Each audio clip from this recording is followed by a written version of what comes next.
మనకి ప్రస్తుతం ఆంధ్రప్రదేశ్లో బాగా హల్చల్ అవుతున్న న్యూస్ ఏంది, జూనియర్ ఎన్టీఆర్ గారిని దగ్గుబాటి ప్రసాద్ గారు ఏదో సంథింగ్ దుర్భాషలు ఆడారు అని చెప్పేసి ఒక ఆడియో బయటకు వచ్చింది కదా. అయితే దీనికి సంబంధించి ఆల్రెడీ జూనియర్ ఎన్టీఆర్ గారి ఫ్యాన్స్ అందరూ కూడా ఒక ఆందోళన చేపట్టారు. అయితే ఇది పక్కన పెడితే మరి దీనికి ఆల్రెడీ దగ్గుబాటి ప్రసాద్ గారు ఒక క్లారిటీ ఇచ్చేశారు. సో ఇది నేను మాట్లాడింది కాదు, ఎవరో బయటకి ఫేక్ ఆడియో ఒకటి రిలీజ్ చేశారు. సో దీనికి నాకు ఎటువంటి సంబంధం లేదని చెప్పేసి ఆల్రెడీ క్లారిటీ ఇచ్చారు. అయితే మరి దీని గురించి రోజా గారు కూడా రియాక్ట్ అవ్వడం జరిగిందనమాట. అయితే తను ఏమంటున్నారు అంటే, ఇప్పుడు మీరు ఎప్పుడైనా సరే రాజకీయాల్ని అలాగే సినిమాల్ని ఈ రెండింటిని కూడా మీరు ఎప్పుడు కూడా మరి పోల్చమాకండి.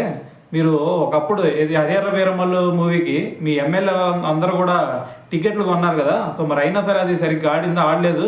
మరి ఇప్పుడు ఎన్టీఆర్ గారి మూవీస్ని మీరు ఏదో తొక్కేయాలని చెప్పేసి ఆయన గురించి దుష్ప్రచారం చేసినా లేదంటే దుర్భాషలు ఆడినంత మాత్రాన ఆయన మూవీస్ ఎక్కడ కూడా తగ్గిపోవు. సో ఖచ్చితంగా మరి ఆయన మూవీస్ ఏ మూవీ అయినా సరే మంచుకుంటే ప్రేక్షకులు ఆదరిస్తారు. సో దీని గురించి మీరు ఎంత దుష్ప్రచారాలు చేసినా సరే, ఎంత దారుణమైన చేసినా సరే, సో మరి ఎన్టీఆర్ మూవీస్ని ఆపడం అనేది ఎవరి తరం కాదు అని చెప్పేసి రోజా గారు అయితే దీని గురించి మాట్లాడటం జరిగిందనమాట.